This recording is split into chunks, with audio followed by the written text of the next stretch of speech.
시청자 여러분 안녕하십니까? KTV 최대환입니다. 오늘로 단계적 일상 회복이 시행된 지 꼭 열흘이 됐습니다. 지난 주말에 경기장은 오랜만에 관중으로 들어찼고 또 대규모 음악회나 가을 축제도 다시 열렸는데요. 지난 1년 10개월 동안 잃어버린 일상을 곧 회복할 수 있으리라는 기대와 함께 한편으론 평균 확진자 수가 지속적으로 늘고 있어서 불안한 것도 사실입니다. 오늘 저희 KTV 특별 생방송에서는 단계적 일상 회복 시행 후에 현재까지의 확산세와 방역 상황을 점검해보고 또 앞으로의 성공적인 일상 회복의 안착을 위해서 우리가 어떤 대비와 노력이 필요할지를 살펴보도록 하겠습니다. 잠시 후에 뵙겠습니다. 국내에서 중국 우한 폐렴 확진자가 발생했습니다.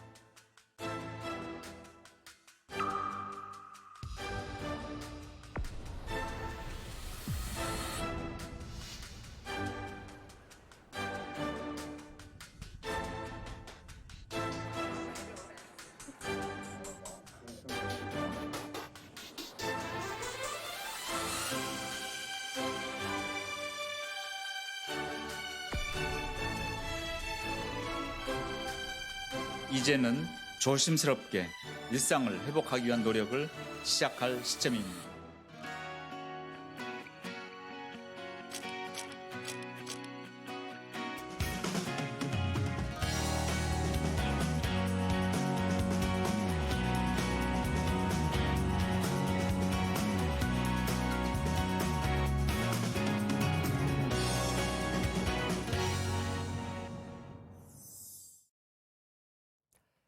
네, 이 시간 함께 해주실 출연자 세 분 소개해드리겠습니다. 먼저 저희 세동 스튜디오 뉴스룸에 나와 있는 권준욱 국립보건연구원장입니다. 반갑습니다. 네, 안녕하십니까.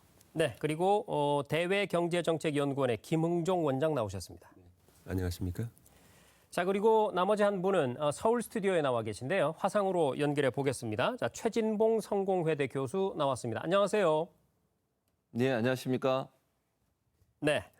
오늘 이 대한민국의 책임 있는 전문가 세 분, 보건 방역 전문가 한 분, 또 경제 전문가 한 분, 그리고 언론 시사 전문가 한 분 이렇게 세 분을 모시고 시청자 여러분께 도움되는 정보들을 알려드리기 위해서 최선을 다하겠습니다.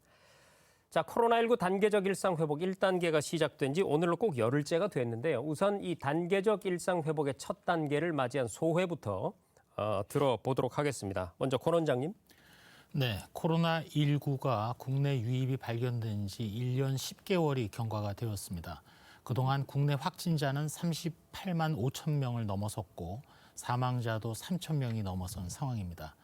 소상공인이나 자영업자를 비롯해서 전체 국민들 모두가 거리 두기에 인내하고 희생해 주셨고 나아가서 백신이 보급된 후 전체 국민이 지금 77.2%가 접종을 완료하였습니다.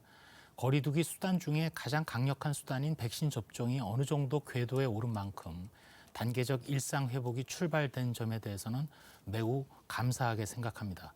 다만 지금 이 순간까지도 국내에서 치료제와 백신이라든지 연구 개발에 있어서도 해야 될 일이 많고 또 발생 상황에 따라서 점진적으로 진행될 것이기 때문에 더욱 긴장감을 가지고 있습니다. 네, 우리 김흥종 원장님도 말씀해 주시죠. 네, 벌써 1년 거의 2년이 돼가지고 이제 팬데믹이 이렇게 발생한 지. 그래서 사실 경제 분야에 있어서는 그동안에 굉장히 어려움이 많았었고요. 그렇지만 또 예상보다 빠르게 그렇게 회복이 되고 있습니다.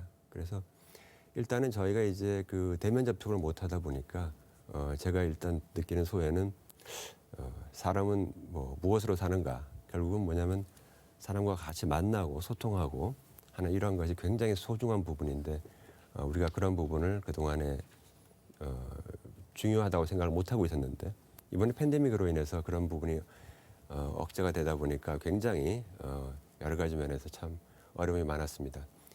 그리고 이제 경제 쪽을 보자면 작년 봄 4월, 5월, 6월에는 정말 굉장히 안 좋았고요. 그건 일시적이라고 누구나 생각했습니다만은 다행히 지금에 와서는 세계 경제와 또 우리나라 경제가 마찬가지로 빠르게 회복을 하고 있기 때문에 다행이라 생각합니다. 다만 이러한 회복세가 골고루 이렇게 나타나는 것이 아니라 굉장히 불균등하게 현재 그렇게 되고 있기 때문에 이런 부분은 앞으로 계속 해결해야 될 그런 과제라고 봅니다. 네. 자, 우리 서울에 계신 최진봉 교수님 한 말씀 해주시죠. 예, 뭐 2년 가까이 돼가는 코로나19 팬데믹 상황을 보면서 저는 국민의 저력을 봤다 이렇게 생각을 합니다. 대한민국이 사실 코로나 상황에 전 세계가 함께 겪는 팬데믹 상황에서도 다른 나라에 비해서 방역을 초기에 잘 해서 전 세계적으로 K-방역이라고 하는 이미지를 만들어냈다는 것도 저는 긍정적으로 평가할 부분이라는 생각이 들고요.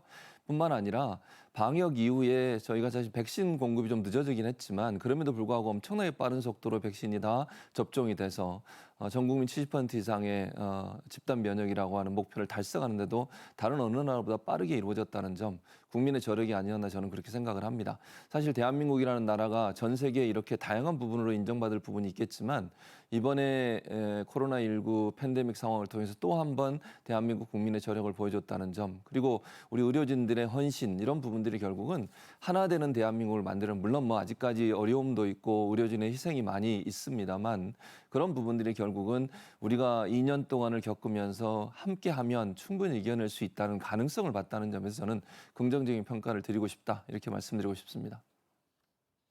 네, 전문가 세 분 각자의 영역에서 단계적 일상 회복을 맞은 소회 말씀해 주셨는데요. 일상 회복의 첫 단계인 만큼 아직 눈에 띄게 달라진 것은 많지가 않습니다. 하지만 우리가 참 오랫동안 바라고 기다려왔던 시간인 것은 확실합니다. 과거를 기억하고 교훈을 삼는 것, 의미가 있을 것 같아서요. 코로나19와 함께한 지난 시간을 숫자로 한번 정리해봤거든요. 함께 보시죠.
네, 숫자로 정리해본 코로나19 2년. 돌이켜보면 매 순간이 고비였지만 모두가 한마음 한뜻으로 잘 이겨내온 것 같습니다. 위기와 희망이 함께했던 시간. 자, 이 시간 중에 특별히 기억에 남는 순간이 있었다면 언제였을지 우리 세 분께 궁금하거든요. 우리 권 원장님부터. 네. 네, 지금 현재 우리는 코로나19 네 번째 유행의 한가운데 있습니다. 돌이켜보면 그때그때 세 차례 유행을 지나오면서 고비가 많았고 그렇지만 가장 중요하게는 지금 이 순간이 가장 고비가 아닐까. 왜냐하면 단계적 일상 회복에 문제가 생길 경우에는 까딱 잘못하면 그동안 노력했던 방역의 모든 성과가 물거품이 될 수도 있기 때문에 그런 각오를 말씀드리고 싶습니다. 네, 우리 김 원장님. 네, 작년에 경제가 굉장히 안 좋아지고 나서 이것이 언제쯤 회복될까라고 굉장히 참 그것 때문에 고민을 많이 했었는데 작년 저는 10월 달이 상당히 고비였다 생각합니다. 서서히 회복되고 있다가 10월에 들어와서 우리나라의 수출이 처음으로 전년 동기를 넘어섰습니다. 그 전까지는 막 25% 감소까지 했었는데요. 네. 그래서 2020년 10월 작년 가을이 한국 경제와 세계 경제가 본격적으로 바뀌는 터닝 포인트다. 이렇게 볼 수 있어서 굉장히 그때가 의미가 있는 시기였다라고 보겠습니다. 네. 자, 우리 최 교수님. 네, 언제였나요? 저는 그 BTS가 미국의 핫백에 1위, 2위 막 이렇게 왔다 갔다 했지 않습니까? 그 순간이 저는 기억이 나요. 사실은 코로나19 때문에 공연을 제대로 할 수 없는 상황이었고 전 세계적으로 어려움을 겪고 있는 공연계에 뭔가 새로운 충격을 줬다고 저는 보거든요. 코로나19가 비대면이라고 하는 새로운 환경을 만들어냈지만 그런 상황에서도 우리의 문화는 끊임없이 발전하고 진화해 왔다. 그런 점에서 본다면 앞으로도 우리가 비대면뿐만 아니라 다양한 형태의 문화적 융성의 기회를 가질 수 있는 기회를 볼 수 있었다는 점에서 저는 그 순간이 가장 기억에 남는 순간이라고 말씀드릴 수 있습니다. 네, 역시 세 분께서 또 각자의 영역에서 느끼신 특별히 기억에 남는 순간 말씀해 주셨는데요. 세 분이 하신 말씀처럼 사실 코로나19는 그동안에 우리가 한 번도 겪어보지 못했던 여러 가지 일들을, 여러 가지 상황들을 만들어냈는데요. 모든 분야에서 모두가 함께 인내하고 또 노력을 해왔고 지금도 그렇지만 특히 많은 국민들은 이 의료진에게 큰 감동을 받았죠. 우리 의료진들은 지금 이 시각에도 여전히 코로나19 최일선에서 환자들과 함께 있습니다. 그분들의 목소리를 저희가 직접 들어봤거든요. 함께 보시죠.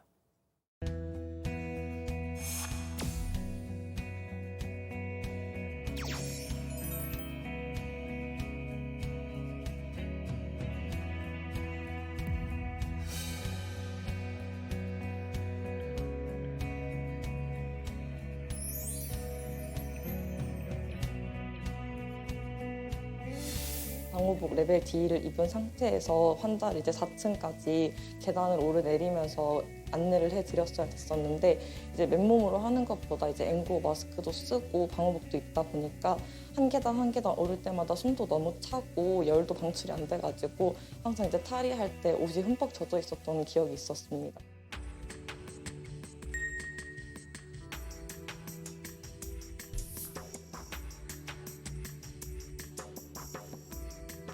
저희가 전담병원 지금 3번째 진행을 하고 있습니다. 의료진만 힘든 게 아니라 모두들 힘든 상황이고 이런 상황에서 그래도 저희가 도움이 될 수 있는 부분이 있기 때문에 그나마 감사한 마음으로 최선을 다하고 있습니다.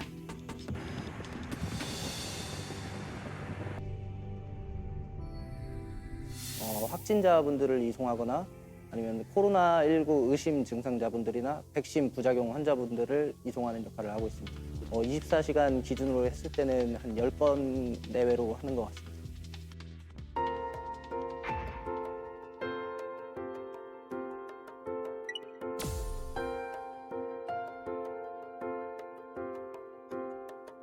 사람이 많은 곳을 피하는 노력도 있었고 마스크는 어디서나 뭐 카페에 가서도 음료 마실 때 아니면 계속 착용을 하고 이런 노력이 많이 있었죠. 방역들을 잘 지키는 국민의 모습을 보고 많이 감동도 하고 와 멋지다라는 생각도 들고 그랬어요.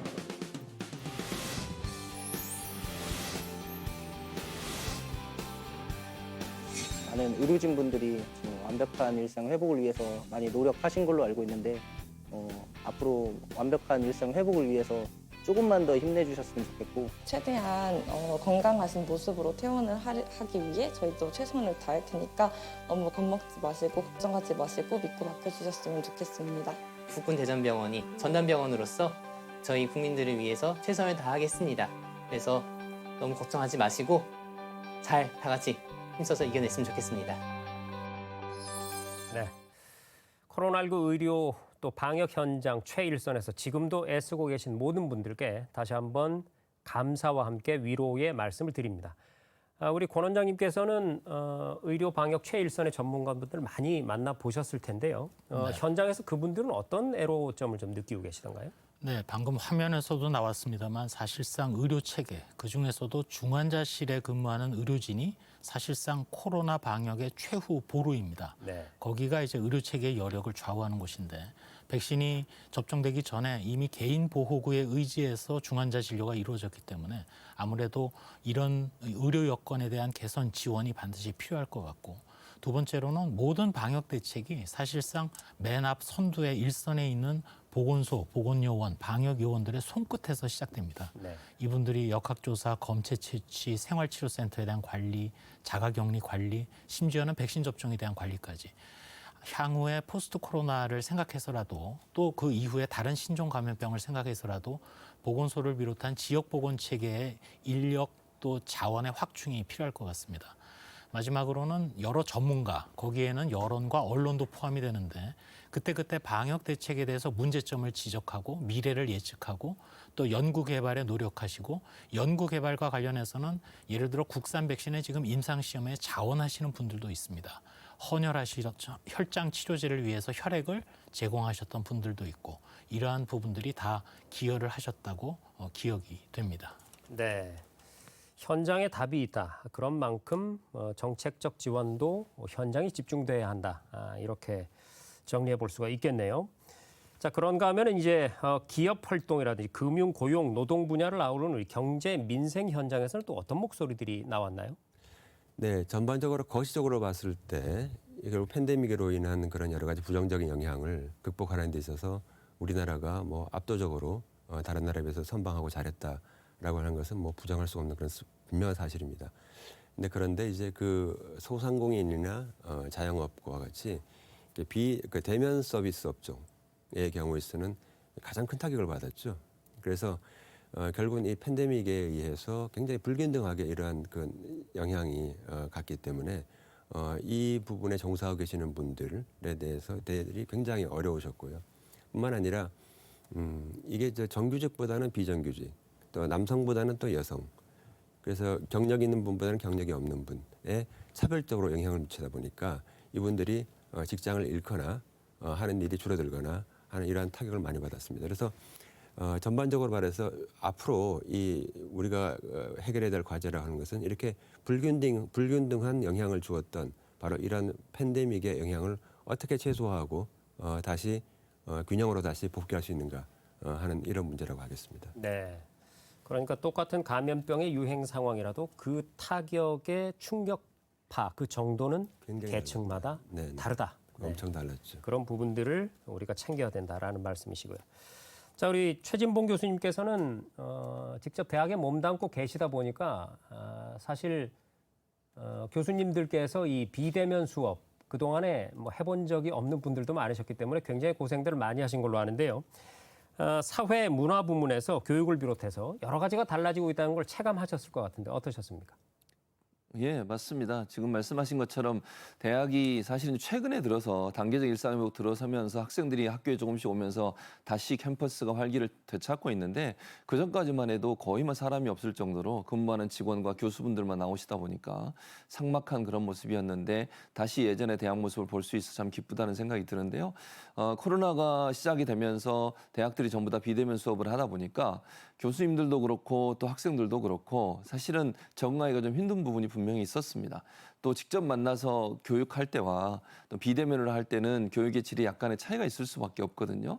그러니까 다양한 준비가 완전히 되지 않은 상태에서 갑자기 코로나라고 하는 상황을 맞이했고, 그것 때문에 비대면으로 바로 들어가다 보니까 준비가 미흡한 부분이 있어서 서로에게 좀 어려운 부분이 있었어요. 교수님들은 나름대로 수업을 하면서 직접 학생들과 대면하면서 얘기도 하고 질문도 받고 또 대화도 하고 이런 과정이 전혀 생략된 상태에서 비대면으로 수업을 하다 보니까 수업의 효율성이 좀 떨어진 부분도 있었고, 또 학생들 입장에서도 여러 가지 이제 비대면으로 수업을 받다 보니까 교육의 질이 떨어진다는 대한 불만도 있었고, 근데 2년 정도 지나면서 어느 정도 자리가 잡혀가고 있는데요. 어쨌든 이런 상황에서도 대학이나 아니면 일반 초중고도 마찬가지지만요. 교육을 지속적으로 하기 위한 다양한 형태의 노력들을 해왔다고 하는 것이죠. 그래서 2년 지나면서 많이 진화되어 온 건 분명해 보입니다. 그래서 우리가 앞으로 이제 대면과 비대면을 적절하게 좀 섞어서 교육의 시스템을 만드는 방안도 고민을 해봐야 될 것 같습니다. 이런 상황이 또 올 수도 있고 또 비대면으로 수업을 받으면서 효율성이 높아지는 부분도 분명히 있기 때문에 그런 부분에 대한 노력들이 또 새로운 과제로 남아있다고 볼 수 있을 것 같고요. 그 외에 사회문화적으로 보면 사회적으로 보면 아무래도 갈등이 많은 부분 좀 표출된 부분이 있습니다. 이 부분도 우리가 해결해야 할 부분이라는 생각이 들고 마지막으로 문화적 부분은 아까 제가 비대면으로 우리가 발전할 수 있는 부분도 있지만 실제 공연계나 예술계 같은 경우에 코로나19 때문에 어려움을 겪고 있는 많은 분들이 있습니다.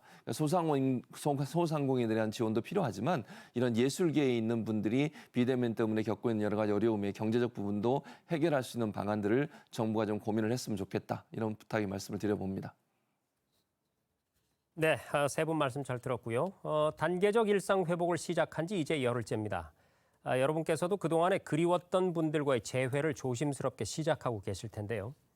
사실 우리뿐 아니라 호주나 태국, 미국도 최근에 코로나19 백신 접종자에 한해서 입국 제한을 완화했고 주요 도시의 국제공항에는 재회 감격이 곳곳을 메우는 모습입니다. 소중한 일상의 회복, 또 사랑하는 사람들과의 장벽 없는 만남. 아마도 국경을 넘어서 모두 같은 꿈을 꾸고 있는 게 확실해 보입니다. 자, 한편 대면 접촉과 이동량이 늘어난 여파는 어느 정도일지 궁금한데요. 국내에 어떤 변화가 있었는지 저희가 간단하게 정리를 한번 해봤습니다. 먼저 단계적 일상 회복 이후에 백신 접종 비율부터 살펴볼까요? 9일 0시 기준 코로나19 백신 1차 접종 마친 분들은 4,163만여 명으로 1차 접종률 81.1%를 기록했고요. 접종 완료자는 3,949만여 명으로 접종 완료율 76.9%까지 높아졌습니다. 하지만 이렇게 높은 접종률에도 불구하고 신규 확진자는 여전히 늘어나는 추세인데요. 구체적으로 한번 볼까요? 단계적 일상 회복이 시작되기 전인 10월 네 번째 주 하루 평균 확진자 수는 1,738명이었습니다. 그런데 단계적 일상 회복이 시작된 이후에는 하루 평균 2,133명으로 24% 이상이 늘었습니다. 자, 특히 눈에 띄는 부분이 위중증 환자의 추이인데요. 역시 전주 대비 32명이 늘어난 걸 알 수 있습니다. 감염 재생산 지수에는 어떤 변화가 있었을까요? 11월 첫 주 기준 1.20으로 집계가 됐는데요. 이게 지난 7월 이후에 최고치입니다. 자, 이렇게 예상했던 대로 코로나19 4차 유행은 이어지고 있습니다. 단계적 일상 회복을 시작한 이후에 아마도 더 늘어나지 않을까라고 생각했는데 역시나 늘어나고 있는 추세죠. 이제 일상 회복 1단계가 열흘째로 접어드는 시점인데 권 원장님, 지금의 확산 추이 어떻게 정리해 볼 수 있을까요? 네, 현재의 그 발생 양상은 분명히 예상했던 것 이상으로 각종 지표가 좀 나쁜 상황을 나타내고 있습니다. 네. 방금 전에 말씀하신 대로 기초 재생산 지수가 1.2 정도를 보여주고 있는데 예를 들어 지금 코로나19의 백신 접종 후에도 재유행이 벌어지고 있는 영국의 경우 추계하기를 1.0에서 1.2 사이에 있다라고 판단하고 있는 상황입니다. 네. 또 여러 가지 지표 외에도 내용적으로 볼 때 지금 10대 환자는 뭐 접종이 잘 이루어지지 않았기 때문에 이해가 되는데 60대 이상의 환자들이 비중도 늘고 있고 절대 규모로 봐도 배수로 늘고 있는 상황입니다. 위중증 환자는 오늘 현재로 하루에 오늘 460명이 있는데 사실 누적해서 보게 되면은 이제까지 발생한 규모 중에는 최다 규모를 현재는 나타내고 있습니다. 아까 잠깐 말씀드린 대로 코로나19 방역의 최후의 보루는 중증 환자를 치료하는 시설과 인력과 장비입니다. 아무리 일일 확진자가 뭐 3,000에서 우리가 5,000명을 감내하고 7,000명 나아가서 10,000명을 감내할 수 있다 하더라도 위중증 환자의 발생 규모는 또 다른 영역이고 더군다나 60대 이상에서 환자가 발생하는 것은 저희로서는 매우 긴장하는 지점입니다. 따라서 향후 여러 가지 돌파 감염 등에 대비해서라도 추가 접종을 신속하게 진행을 하고 거리두기 중에 가장 중요한 개인적 거리두기, 즉 마스크 착용, 또 손위생 이런 것들을 중점적으로 시행하면서 요양병원이나 요양시설에 대한 방역 패스를 더 강화하는 것 이런 것들을 통해서 대응을 할 그럴 생각입니다. 네, 주어진 한도 내에서 자유를 누리되 반드시 마스크 쓰고 손 자주 씻고 그리고 적극적인 백신 접종 이런 점들이 필요해 보입니다. 여러분은 지금 KTV 특별 생방송 단계적 일상 회복을 위한 회복 포용 도약 함께하고 계십니다. 지난 10월 29일에 정부가 단계적 일상 회복으로의 전환을 선언하고 그 방향성과 구체적인 이행 계획을 밝혔었는데요. 자, 그 내용을 잠시 들어보고 얘기를 이어가겠습니다. 지난 10월 23일 국민들께서 적극적으로 도와주시고 참여하신 덕분에 전 국민 예방접종률 완료율이 70%를 달성하였습니다. 이에 따라 일상 회복을 위한 중대한 토대가 마련되었습니다. 새로운 일상으로의 회복은 세 가지 방향으로 추진하겠습니다. 첫째, 점진적, 단계적 회복을 통해 보다 안전한 일상으로 나아가겠습니다. 둘째, 포용적 회복을 통해 모두가 행복한 일상으로 이행하겠습니다. 셋째, 국민과 함께하는 회복을 통해 일상을 다 함께 만들어 가겠습니다. 접종률이 80%까지 올라가는 2차 개편부터는 접종 완료자 등으로만 구성되는 경우 인원 제한 없이 대규모 행사가 가능해집니다. 우리의 목표는 일상 회복을 계속 추진할 수 있도록 중증 환자와 사망자를 최소화하고 우리 의료체계가 감당 가능한 범위 내에서 코로나19의 유행을 통제해 나가는 것입니다. 네, 지난달 말에 발표됐던 정부의 단계적 일상 회복 추진 목표 함께 들어보셨는데요. 자, 권 원장님, 지금의 이 확산세가 어느 정도 앞으로 심각해질지 우려가 되는 상황인데 정부의 대응책을 포함해서 단계별 로드맵 어떻게 잡혀 있는지 설명을 좀 해주시죠. 네, 그 조금 전에 권덕철 장관께서도 말씀을 하셨습니다만 백신의 또 다른 면은 가장 강력한 개인적 거리두기의 수단입니다. 따라서 체내에 항체가 생기고 따라서 가장 바깥쪽에 있는 사회적 거리두기, 집합금지나 이용시간 제한이나 이런 것들을 어느 정도 풀어나가는 것이 단계적 일상회복의 요체가 되는데 문제는 이 백신으로 막을 수 있는 코로나19의 유행을 가장 바깥쪽에 있는 사회적 거리두기의 이완을 얼마나 했을 때 감내할 수 있는지를 누구도 모른다는 것입니다. 네. 왜냐하면 해외에서도 지금 단계적 일상회복이 진행되지만 성공 사례가 없기 때문에 역설적으로 우리가 맨 앞에 접종 선두에 서 있는 이유이기도 합니다. 그래서 일단은 단계적으로 1단계로는 맨 바깥에 있는 사회적 거리두기 중에서도 생업과 관련된 다중이용시설의 제한을 완화하고 두 번째 단계로 넘어가게 되면 대규모 행사나 모임 등을 허용하고 마지막 단계로는 사적 모임 등의 규제를 철폐하는 것 이렇게 순서를 잡아서 진행을 합니다. 다중이용시설도 위험도에 따라서 위험이 높을 경우에는 소위 방역 패스를 하면 예방접종 증명 확인서 또는 PCR 검사 음성 확인서가 있을 경우에 이용이 가능하도록 하는 그런 조건을 달아서 이제 규제를 완화하는 것이 되겠습니다. 특별히 유흥시설의 경우에는 이용 제한과 관련해서 24시까지만 운영을 하도록 합니다. 위험도가 낮은 시설의 경우에는 그러한 이용 제한에 대한 규제가 다 없어지게 됩니다. 다만 식당과 카페의 경우에는 고위험 시설이지만 방역 패스를 적용하지는 않고 사적 모임의 규제를 적용함으로써 그것을 대체해서 규제를 하는 그런 형식을 취하고 있습니다. 여러 가지 그 예방접종 증명이라든지 방역 패스는 디지털 증명서라든지 또 예방접종 스티커 등을 통해서 이용을 하실 수가 있습니다. 나아가서는 이러한 모든 것들을 사실은 의료체계가 감내를 해야 되기 때문에 그동안 생활치료센터 중심으로 이루어지던 무증상 경증 환자에 대한 관리를 재택치료를 좀 더 활성화하고 집중적으로 중증 환자에 대한 병상 확보나 의료진 준비 등에 집중하기 위한 방법의 하나입니다. 그리고 해외 입국과 관련해서는 아마 12월부터 진행을 하려고 준비 중에 있습니다만 전체 세계적 국가를 세 단계로 구분해서 위험도가 높은 국가, 그리고 일반 국가, 또 안전한 국가로 나누어서 각각 비자 면제와 또 자가격리 면제, 또 운항편의 제한 등을 조합해서 대안을 준비하고 진행하는 것이 결국 단계적 일상 회복의 점진적인 로드맵이 되겠습니다. 다만 전제 조건은 4주간 시행을 하고 평가를 해서 문제가 없다라고 판단이 되면 한 2주간의 평가 후에 그 다음 단계로 넘어간다는 것이 현재로서의 계획입니다. 네, 코로나19 단계적 일상회복과 관련한 민간의 정책 제언도 이어지고 있습니다. 코로나19 일상회복지원위원회의 방역의료분과 민간위원인 정재훈 가천대 의대 예방의학과 교수 화상으로 연결해 보겠습니다. 자, 교수님 안녕하세요. 네, 안녕하세요. 네, 단계적 일상회복으로 전환한 이후에도 이 코로나19 확진자가 언제든지 큰 폭으로 증가할 수도 있다. 이런 우려는 여전합니다. 앞으로 어떤 점이 변수가 될까요?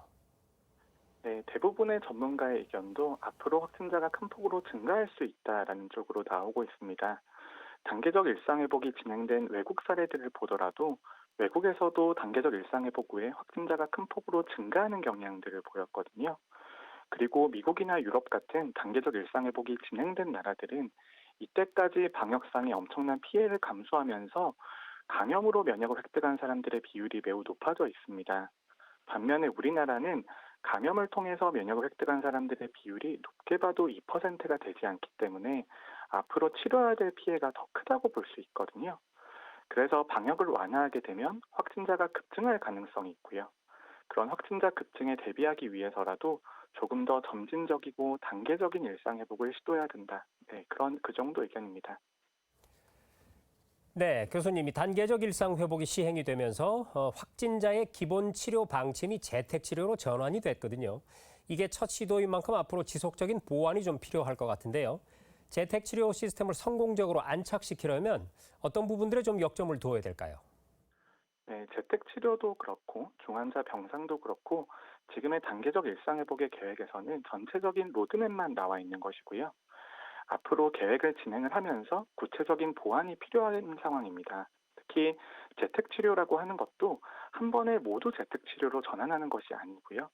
지금의 생활치료센터에서 이제 격리와 치료를 하는 시스템에서 점차 재택치료를 늘려가는 형태로 진행을 할 수밖에 없고요. 그리고 재택치료를 할 때에는 재택치료를 선택하는 본인께서도 안심을 하셔야겠지만 재택치료의사가 우리 아파트 단지에 있다 이런 상황이 되었을 때 주변의 시민들도 안심할 수 있는 시스템이 마련이 되어야 됩니다. 특히 재택치료자의 안전을 확보하기 위해서는 적극적인 모니터링 시스템도 필요하고요. 그리고 증상이 악화될 경우에는 빠르게 이송할 수 있는 그런 체계를 갖추는 게 무엇보다 중요합니다. 하지만 이런 모니터링 시스템이라든지 이송 체계라고 하는 것도 일선 보건소나 방역 인력의 부담으로 작용할 가능성이 있기 때문에 인력이나 예산 확충이 반드시 필요하겠죠.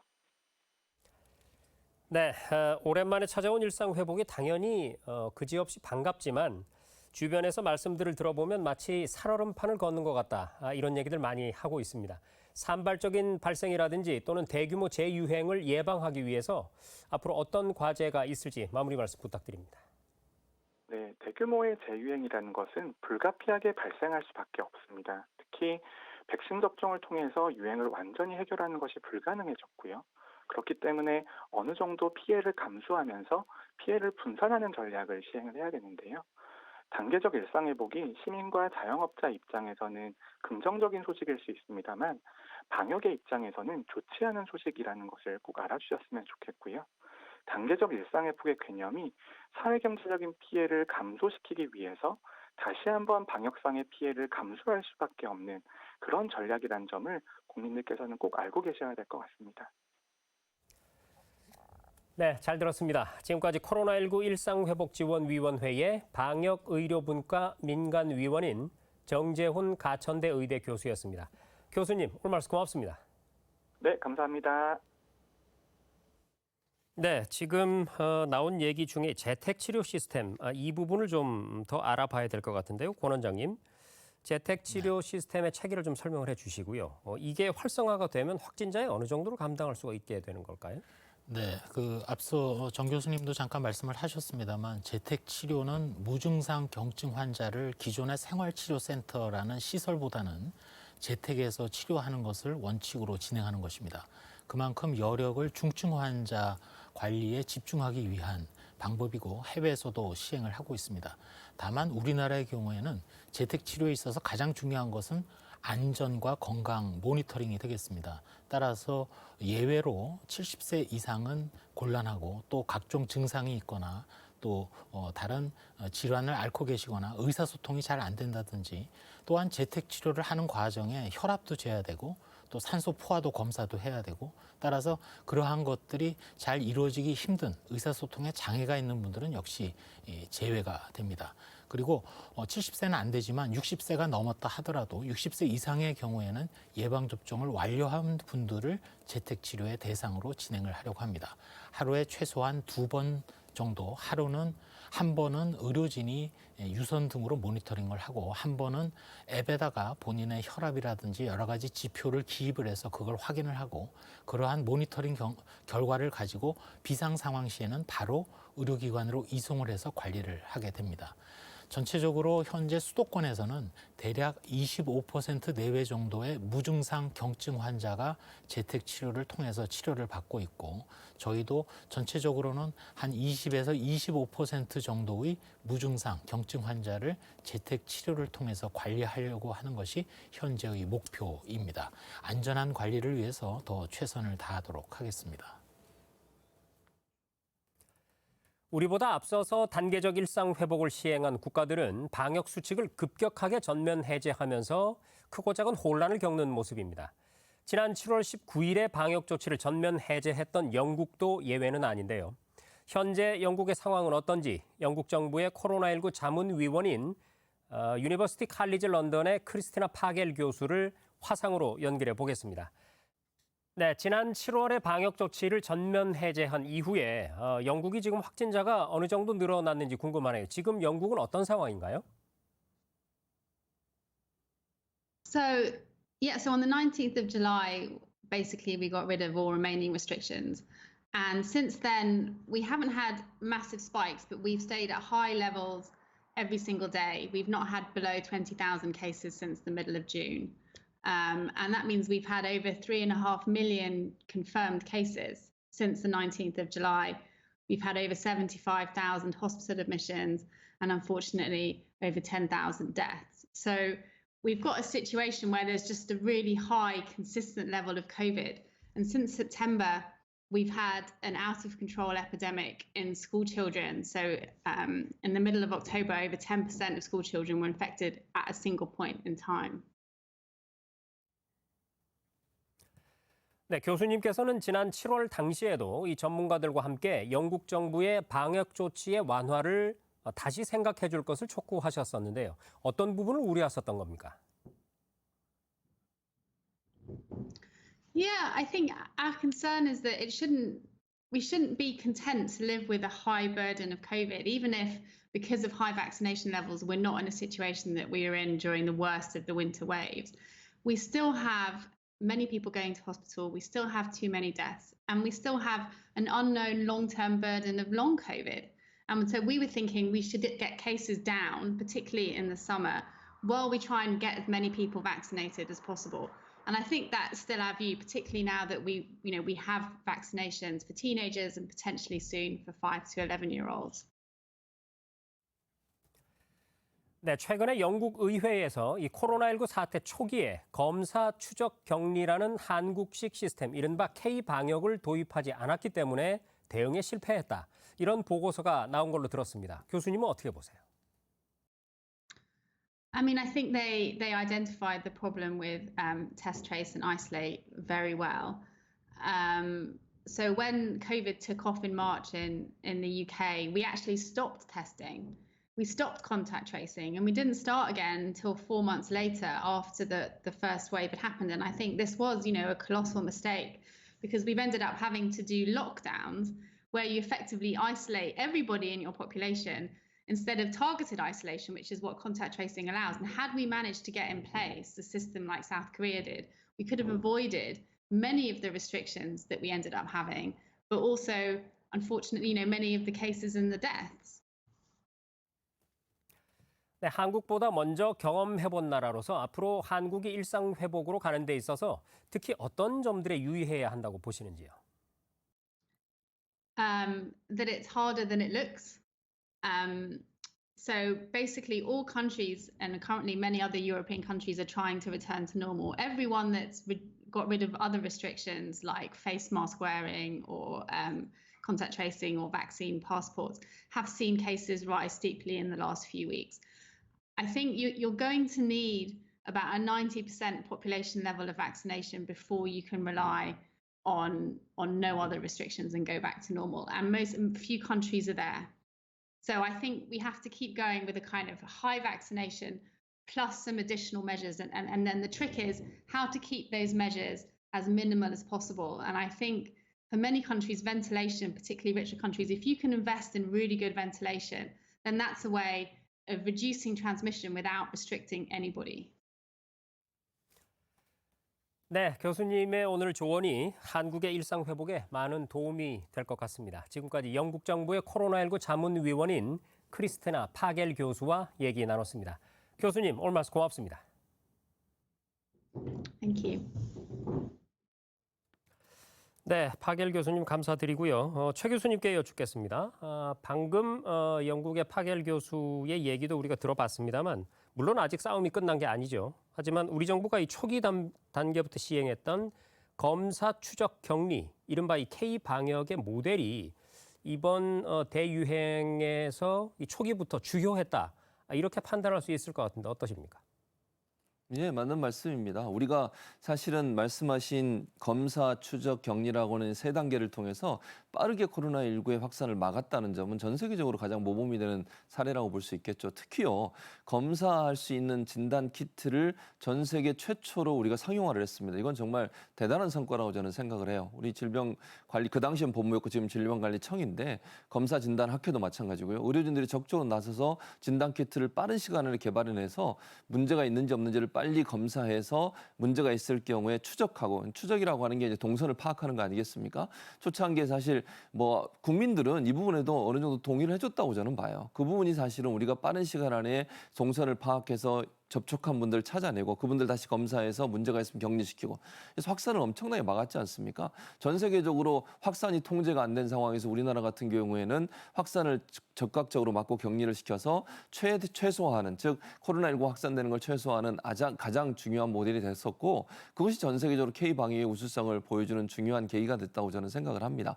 여기에는 두 가지 아주 그 헌신적인 얘기가 있었다고 봐요. 의료진들의 적극적인 뭐 개발이라든지 또는 뭐 추적이라든지 그다음에 노고라든지 이런 부분이 있고요. 국민 여러분도 이 부분에 대해서 동의해주고 함께 참여했다는 점, 이런 점은요, 전 세계 가장 모델이 되는 부분이라고 보여집니다. 그래서 우리가 초창기에 코로나19 확산을 억제하고 우리가 이제 병상 가동률 이런 부분들의 어려움이 잠깐 있었지만 큰 어려움 없이 지금까지 올 수 있었던 가장 중요한 계기가 됐다고 보여집니다.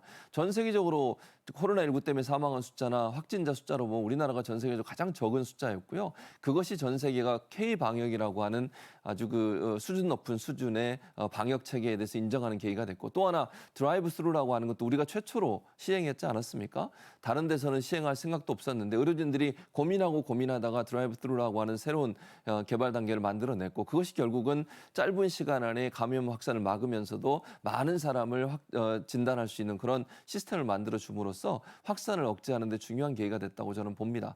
그래서 우리가 가용 가능한 의료 체계가 감당 가능한 수준 내에서 확진자들을 통제할 수 있었고, 그것이 결국 지금에까지 오게 되면서 전 세계의 인정을 받는 K-방역의 모델이 됐지 않았나, 그렇게 볼 수 있을 것 같습니다. 네, 솔직히 외신을 접할 때마다 느끼는 것 중에 하나가 대한민국 국민처럼 정부의 정책에 협조를 잘하는 국민들이 또 있을까, 이런 생각해 봅니다. 아직은 지금 싸움이 끝나지 않았기 때문에 앞으로도 그렇게 좀 해주셔야 될 것 같고요. 우리 김 원장님께 여쭙겠습니다. 단계적 일상 회복, 아까 이제 3단계로 추진한다고 우리가 설명을 들었는데 그 과정에서 경제 회복을 혹여 가로막게 될 가장 큰 변수로 가면 역시 또 대유행, 재확산 아니겠습니까? 만약에 영국처럼 이 확산세가 다시 심각해진다든지 하면 이 경제 회복 분위기에도 큰 타격을 미치겠죠. 굉장히 큰 확산세가 있는 경우는 경제 회복에 영향을 미치겠지만, 과거와 보면은 우리가 상당히 이 팬데믹 상황에 좀 적응을 한 측면이 있습니다. 경제적으로 봤을 때는. 그러니까 확산세 그 자체보다는 그거에 대해서 대응하고 어떻게 하는 거에 따라 달라질 수가 있는데요. 예를 들어서 작년에 그 2, 4분기 때 대확산이 처음 있었을 때 1차 확산이 있었을 때 민간 소비가 6.6% 감소했습니다. 전년 동기비. 그리고 근데 올해 1, 4분기, 2, 4분기 때는 작년 확산세보다 더 큰 확산세가 있었는데 오히려 민간 소비는 플러스로 1.몇 %, 2% 이상 증가했습니다. 이건 네. 뭐냐면은 결국은 이러한 팬데믹 상황에 대해서 경제가 적응을 하고 있다는 것이고요. 방법을 찾아 나가고 있다는 겁니다. 그래서 이러한 확산세가 계속 되더라도 어느 정도 감내할 수 있는 역량은 우리가 키웠다. 일단 이거는 볼 수 있고요. 그러나 다만 이것이 계속돼서 지금보다 더 큰 확산세로 났을 때는 결국은 고강도 방역 조치를 다시 재도입할 수밖에 없는 그런 불가피한 상황이 있을 수가 있습니다. 따라서 지금 상황에서는 현재로서는 최대한 감내할 수 있는 상황이지만 앞으로의 그 고강도 방역 체계를 다시 도입하지 않도록 우리가 계속 경계심을 갖고 나가야 된다. 이 말씀은 꼭 드리고 싶고요. 그다음에 수출이라든가 무역이나 이런 부분은 현재 마찬가지입니다. 그 부분도 과거에 작년에 비해서는 훨씬 이 팬데믹 상황에 대해서 적응을 하고 있다. 이렇게 말씀드릴 수 있겠습니다. 네, 잘 알겠습니다. 코로나19가 재확산 없이 수그러들기를 바라는 마음은 모두가 똑같겠지만 특히 이제 겨우 조금 숨통이 트였다. 이런 우리 자영업자들은 그야말로 절박합니다. 혹여 악몽 같은 시간이 다시 반복이 될까 노심초사하고 있는 분위기인데요. 이분들의 목소리를 들어보시면 왜 그런지 이해가 되실 것 같습니다. 자영업자들을 저희가 직접 만나봤거든요. 함께 보시죠.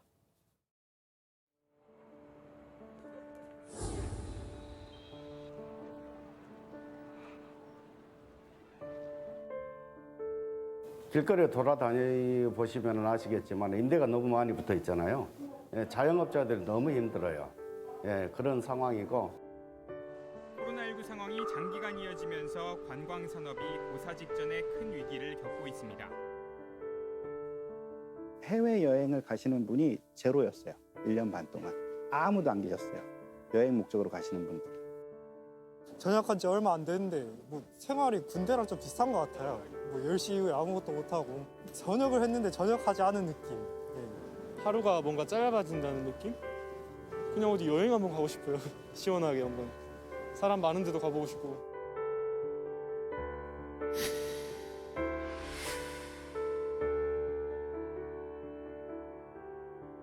코로나 이전에 직원 수가 1,200명이었고요. 한 500명 정도가 이제 회사를 떠났고 나와서 근무하고 있는 직원이 한 150명 정도 수준이에요. 다 나와 있지는 못하고 700명 중에 150명 정도 나와서 근무하고 있습니다. 오늘은 직원들 인건비라도 제대로 줄 수 있었으면 좋겠다. 이런 생각을 가지고 나오죠, 항상.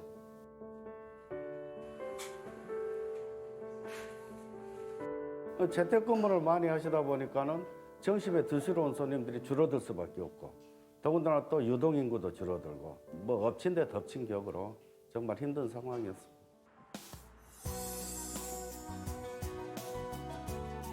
일부 생업시설 영업시간 제한도 완화됩니다. 3단계 지역 식당과 카페는 자정까지 운영할 수 있습니다.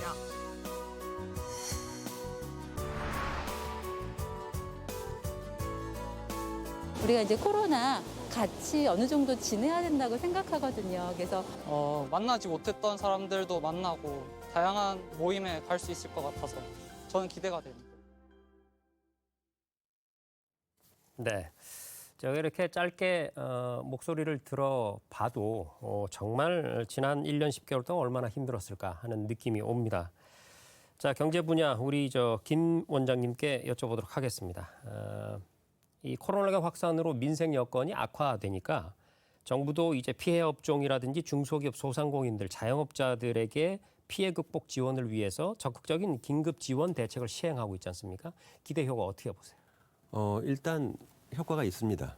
효과가 있고 오히려 충분하지 않다라고 얘기를 하고 있으니까요. 효과는 있는데 이거 이제 경제학적으로 보자면은 이것이 이러한 긴급 지원 제도가 어떤 의미가 있냐면은 이번 코로나로 인한 경제 위기는 다른 과거의 경제 위기와는 완전히 다릅니다. 완전히 성격이 다릅니다. 과거에는 수요 부문에 문제가 있거나 공급 부문에 문제가 있어서 생겼기 때문에 이것이 복구되는 데 이제 시간이 걸리는 것인데 이번 코로나 같은 경우는 어느 날 갑자기 사람들이 전 세계 모든 사람들이 갑자기 합의를 본 거예요.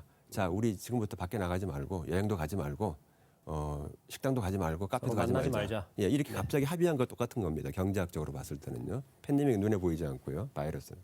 자, 그런 상황에서는 수요 공급의 능력이 그대로 있는 상황에서 갑자기 활동이 줄어들면서 이렇게 되기 때문에 그럼 이 경우에 있어서는 회복은 어떻게 될 것이냐. 회복될 때는 갑자기 또 회복이 되겠죠. 그런데 문제는 뭐냐면 정부의 고민은 뭐냐면 회복이 될 때 공급 능력은 수요는 금방 회복될 수 있는데 공급 능력은요.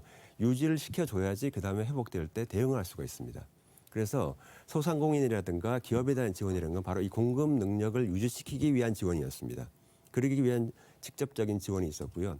이것이 이제 충분히 되는 부분도 있었고 또 그렇게 되지 못한 부분도 있었습니다만은 예를 들어서 고용유주금이라든가 이런 것도 전부 다 공급 능력을 유지시키기 위한 그런 것이었습니다. 그리고 이제 그 외에도 수요 부분을 진작시키기 위해서 또 정부가 해야 되는데 이것은 바로 전국민 재난지원금 같은 게 바로 그러한 역할을 했습니다. 네. 그래서 공급과 수요 부분 양측에서 이번 팬데믹의 경우에 있어서는 빠른 회복이 예상이 되지만 그 전제 조건은 공급 능력이 유지였기 때문에 바로 이러한 측면에서 이것은 효과가 있는 것이고 앞으로도 이러한 성격의 어떤 경제 위기에 대해서는 바로 경제 공급 능력을 유지시키는 바로 이러한 부분에 초점을 맞춰줘야 된다. 이렇게 볼 수 있습니다.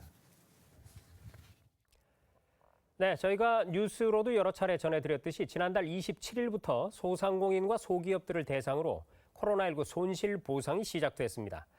자, 어떻게 진행되고 있는지와 함께 민생경제 회복을 위한 앞으로의 정부 계획도 한번 들어보겠습니다. 중소벤처기업부의 조주현 소상공인 정책실장 화상으로 연결돼 있습니다. 자, 실장님 안녕하세요. 네, 안녕하세요.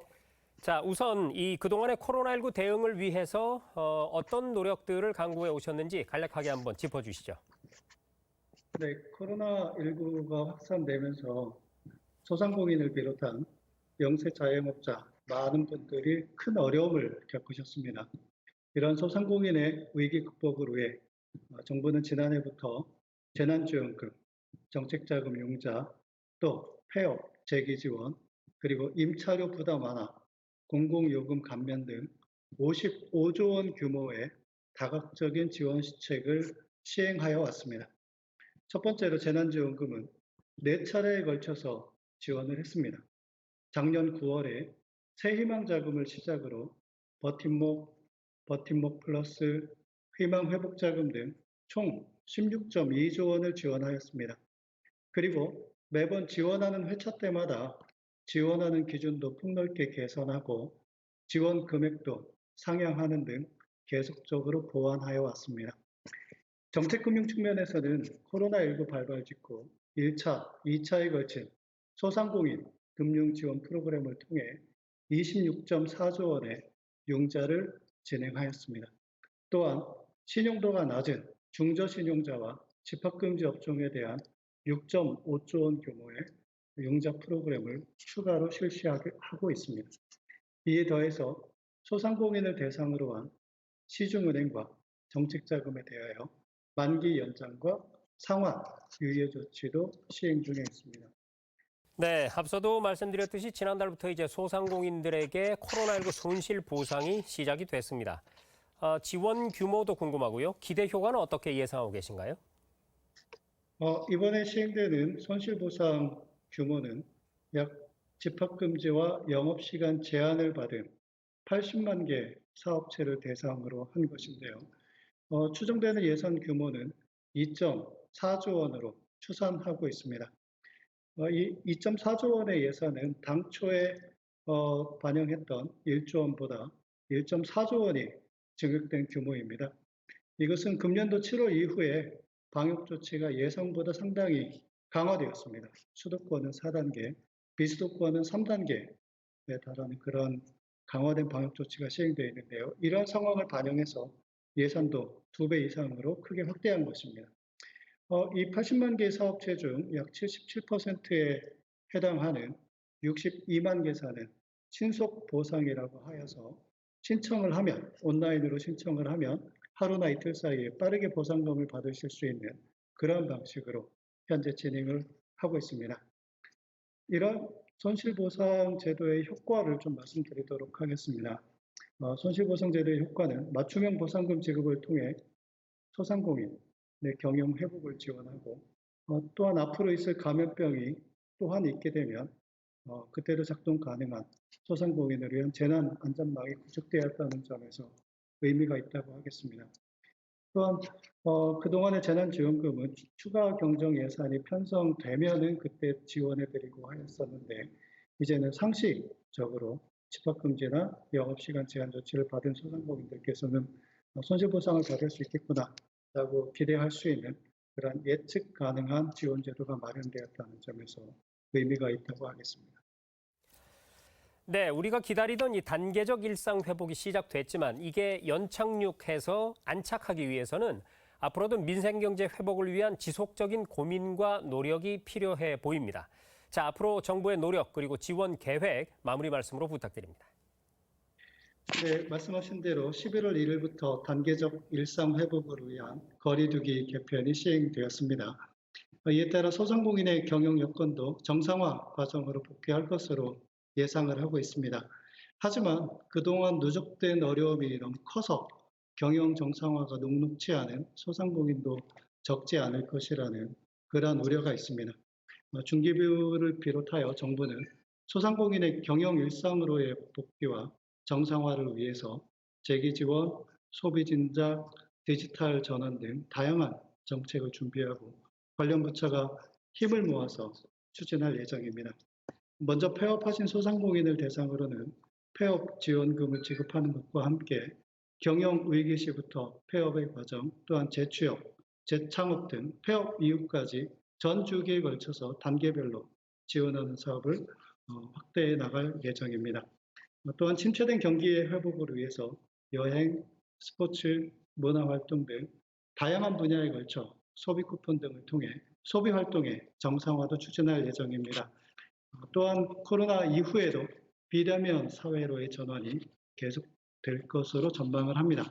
따라서 이러한 흐름에 소상공인이 발맞추어 갈 수 있도록 디지털 전환과 구독 경제로의 적응을 위한 지원 사업도 대폭 확대해 나갈 예정입니다. 네, 잘 들었습니다. 지금까지 중소벤처기업부 조주현 소상공인 정책실장 연결해서 민생경제 회복 방안에 관해서 들어봤습니다. 실장님, 오늘 말씀 고맙습니다. 네, 감사합니다. 네, 계속해서 그러면 경제부문 우리 김 원장님께 여쭙도록 하겠습니다. 아까 설명해 주실 때 경제학적으로 볼 때는 이 코로나19라는 사태가 전 세계인이 어느 날을 잡아서 일거에 우리 오늘부터 집 밖으로 나가지 말자, 만나지도 말자라고 약속한 것과 같다.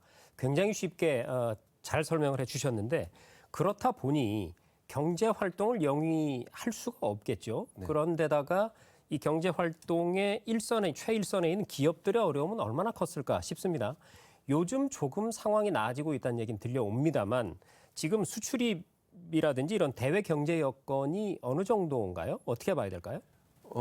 역시나 또 산업별로 굉장히 이제 차별화가 돼 있습니다. 그래서 정보통신이라든가 그다음에 금융업이라든가 이런 부분에 있어서는 굉장히 지금 호황입니다. 진짜 엄청난 호황입니다. 강력한 해외 수요가 있기 때문에 국내 공급이 다 못 따라갈 정도로 이렇게 호황이고요. 반대로 여행이라든가 운수업이라든가 숙박업이라든가 이런 부분에 있어서는 여전히 아직도 굉장히 어려운 그런 상황입니다. 이렇게 굉장히 크게 차이가 나고 있고요. 그다음에 선진국과 개도국 같은 경우는 항상 어느 경제 위기든 간에 선진국보다 개도국의 경제 성장률이 훨씬 높습니다. 높아요. 그래서 항상 경제 위기를 회복할 때 회복의 주체는 개도국인데 이번 경우에서는 선진국과 개도국의 경제 성장률 비슷하고요. 오히려 선진국이 더 높습니다. 결국은 뭐냐면 이번 회복 국면을 주도하는 것은 선진국이다. 이렇게 볼 수가 있거든요. 그러니까 이렇게 되는 이유는 뭐냐면은 결국은 개도국 같은 경우는 코로나의 타격도 많이 받고 그다음에 정부의 재정 능력 때문에 대응도 충분히 할 수가 없었기 때문에 회복이 늦어지는 겁니다. 그래서 이러한 상황에서 보면 결국 해외 여건이라는 것은 지금 선진국을 중심으로 해서 강력한 해외 수요가 있기 때문에 전반적으로 봐가지고는 굉장히 대외 여건이 굉장히 좋아졌다. 이렇게 볼 수가 있고요. 그리고 다행히도 우리나라 한국 경제가 그러한 큰 강한 흐름을 우리가 잘 타고 있습니다. 잘 타고 있어서 수출이라든가 이런 부분에서 굉장히 좋은 큰 실적을 보이고 있고 경제 전반에 있어서도 회복세가 강하게 나타나고 있는데 문제가 있는 것은 결국 뭐냐면은 이런 강력한 수요에 대해서 공급 능력 아까 제가 말씀을 드렸는데 네. 바로 그런 부분에서 충분하게 회복될 수가 없기 때문에 공급망에서 여기저기서 지금 계속 펑펑펑 문제가 터지고 있습니다. 그렇죠. 우리나라만 그런 게 아닙니다. 전 세계가 다 그렇습니다. 미국 같은 경우도 어느 날 가보니까 마트에 가보니까 물건이 하나도 없어요. 코로나도 지나갔는데 거의 정상 회복이 됐는데 이거 왜 그런가 했더니 조달이 안 된다는 거고 뭐 이러한 여러 가지 그런 문제가 좀 많이 생기고 있거든요. 그래서 충분하게 더 회복될 수 있는데도 불구하고 아직 회복이 약간 좀 억제되는 그런 부분이 있다. 그러나 전반적으로 봤을 때 해외 여건은 상당히 우리한테 좀 양호한 그런 형편이고 그에 따라서 일부 업종 같은 경우에 있어서는 굉장히 호황이다. 이렇게 볼 수도 있습니다. 네. 사실 코로나19 초기에 전 세계 경제를 주름잡는다는 선진국들이 자국에서 면봉 하나를 생산하지 못해가지고요. 큰 어려움을 겪었었죠. 그래서 이제는 면봉, 휴지 이런 정말로 필요한 기본적인 생필품들을 자국에서 공장을 갖추고 생산할 필요가 있겠구나. 또 이런 움직임들, 유턴하는 움직임들이 나타나고 있고요. 그런 부분들도 좀 생각을 해볼 필요가 있을 것 같습니다. 자, 서울에 계신 우리 최진봉 교수께 좀 여쭙겠습니다. 지금 우리 김 원장님 설명을 들어보니까 경제 대외 여건이 어느 정도 좀 온기가 지금 찾아온 시점인데 그럼 이때 이제 정부에서 군부를 좀 확실하게 떼줘야 되지 않겠습니까? 우리 기업들에게 어떤 정책적 지원이 필요하다고 보세요? 일단 지금 김 원장님 말씀을 들어보면 이런 거잖아요. 수출은 호조예요. 우리나라가 수출을 엄청나게 잘하고 있습니다. 지금 수출 1조 원 대잖아요. 1조 달러죠. 1조 달러대를 달성을 했고요. 지금 업종별로 보면 통신 이런 쪽은 엄청나게 좀 호황이에요. 대기업들은 대체적으로 다 성과가 좋습니다. 이번 코로나 사태 이후에 모든 기업이 다 어려움을 겪는 게 아니에요. 주로 중소기업들이 어려움을 겪고 있고요. 대기업들은 대체적으로 성과를 잘 내고 있습니다. 도리어 팬데믹 전보다도 더 많은 성과가 내고 있는 상황이기 때문에 저는 이걸 좀 나눠서 봐야 된다. 대기업들이 중소기업의 지금 어려움들을 일정 부분 부담할 필요가 있다고 저는 봅니다. 개인적으로. 그래서 중소기업들의 어려움을 대기업들이 호황을 누리고 있으니 일정 부분 나눠야 된다는 생각을 갖고 있어요. 가장 대표적인 예가 카드 수수료 인하 같은 부분이라고 저는 생각을 해요. 중소기업들 요즘 장사도 안 되고 소상공인들 자영업자들 얼마나 어렵습니까? 대기업들이 운영하는 카드사들 좀 카드 수수료 내려서 이분들에게 어려움을 좀 탕감해 줄 수 있는 그런 기회를 분명히 가져야 한다고 생각을 하고요. 그리고 또 하나 최근에 이제 비대면 사업이 되고 비대면 쪽으로 사업이 많이 확장되고 있지 않습니까? 그래서 뜨고 있는 게 소셜 커머스예요. 그러니까 실제 인터넷에서 실시간으로 판매도 하고 광고도 하고 홍보도 하는 그런 시스템인데 이런 시스템들을 중소기업들 아주 조그만 소상공인들이 운영하는 곳들 같은 경우에는 만들 수 있는 여력이 안 되는 겁니다. 근데 이 부분을 정부가 적극적으로 지원해 줬으면 좋겠어요. 대표적인 사례가 중소기업 유통센터라고 있습니다. 중소기업청에 이제 산하에 있는 기관인데 중소기업 유통센터 같은 경우에는 소상공인들이나 자영업자들을 대상으로 해서 교육을 계속 시킵니다. 그리고 시스템도 만들어져요. 그러니까 실제 온라인상에서 본인들이 생산하는 중소기업이 생산하는 물품들과 제품들을 적극적으로 홍보하고 그걸 실제 구입할 수 있는 루트를 만들어주는 거죠. 근데 이게 대기업들은 잘 돼 있지만 중소기업이나 소상공인들은 이게 시스템 자체가 마련돼 있지 않아요. 이 시스템을 정부가 도와준다고 저는 봅니다. 그러니까 전체적으로 시스템을 구축하고 그 시스템에 들어와서 누구든지 자영업자나 소상공인들이 본인들이 생산한 제품들을 홍보할 수 있는 기회를 갖게 만들고 그리고 배달하고 포장하고 이런 부분까지도 노하우를 전수해 준다고 저는 보고요. 그리고 또 하나는 뭐냐면 이 채무 조정 제도를 적극적으로 운영해야 한다고 저는 봅니다. 어려움을 겪고 있는 중소상인들이나 중소업을 하는 분들 이런 분들이 채무 조정이 안 돼가지고 어려움을 겪고 유동성 위기에 몰려가지고 문을 닫아야 되는 상황이 되는 것들을 막아준다고 생각을 하고 또 하나 제가 꼭 말씀드리고 있는 지역화폐도 활성화돼야 되는데 지금 국회나 다른 쪽에서 얘기하는 얘기를 좀 지역화폐를 좀 줄이는 쪽으로 예산을 편성하려고 하고 있어요. 저는 아니라고 봅니다. 지역화폐 적극적으로 활성화시켜야 돼요. 지역의 소상공인들 자영업자 살리겠다는 거 아니겠습니까? 재난지원금도 마찬가지고 손실보상금도 마찬가지고 중소상인들 살려내기 위해서 그런 지원을 하고 있는데 지역화폐는 왜 줄이려고 하는지 모르겠어요.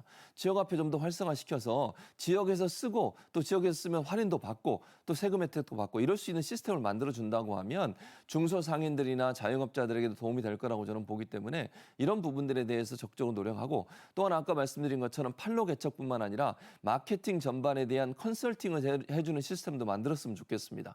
그래서 정부가 나서서 어려움을 당하고 있는 중소기업 같은 경우에는 제품을 잘 만드는데 이걸 인터넷상이나 온라인상이나 아니면 소셜상에서 어떻게 적극적으로 홍보할 수 있을까 하는 부분에 대한 기술이 없기 때문에 이런 마케팅 부분의 전문 기술을 전수해주고 교육도 시키고 또 시스템을 정부가 만들어서 어느 중소기업이든 오기만 하면 거기에 올려서 홍보도 하고 광고도 하고 판로도 개척해주는 그런 시스템을 만들어주는 게 저는 필요하다고 봐요.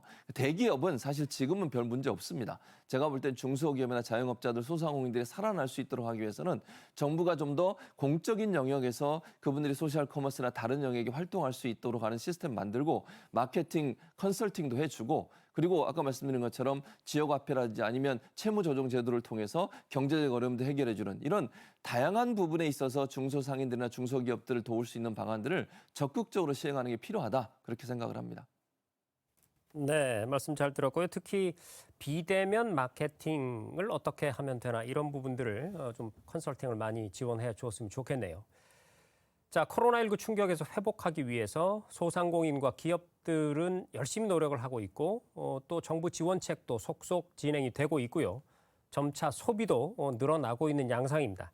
자, 이런 변화들이 우리 경제 성장률에는 어떤 영향을 줄까요? 일상 회복 후의 경제 전망, 임보라 앵커가 정리해봤거든요. 함께 보시겠습니다. 네, 지난해 한국 경제는 코로나19로 인한 경제 성장률 하락, 고용 악화 등 마이너스 성장을 기록하며 경기 침체를 보였는데요. 감염 확산 우려로 소비 또한 급감하면서 자영업자와 소상공인을 포함해 우리 사회 저소득층과 취약계층은 매우 힘든 시간을 보냈습니다. 이에 정부는 코로나19로 충격을 받은 우리 경제 회복을 위해 그리고 사회 안전망 구축을 위해 비상경제체제로 신속하게 전환하고 또 대규모로 재정을 지출했죠. 그 결과 코로나 위기 이전 수준으로 빠른 회복을 보이며 수출은 물론 소비와 투자도 활력을 되찾고 있습니다. 또한 백신 접종이 속도를 내면서 경기 침체라는 어두운 터널을 빠져나와 새로운 도약으로의 희망을 찾았는데요. 코로나19 사태로 경제적, 사회적 변환점을 맞게 된 대한민국, 우리 경제에는 어떤 변화가 있었을까요? 먼저 그동안 낯설어 했던 비대면, 온라인 기반의 활동이 우리 삶에 바짝 다가오면서 일상과 산업 곳곳에서 디지털 변화가 가속화되고 있습니다. 특히 5G와 인공지능, 빅데이터, 가상현실 등이 급속도로 보급되면서 우리 산업 전반의 변화와 기술 혁신이 활발히 추진되고 있습니다. 또 이번 달부터 단계적 일상 회복이 추진되며 한국 국내 총생산의 60% 이상을 차지하는 서비스업 경기가 회복되고 내수 경기가 살아날 것으로 기대되는데요.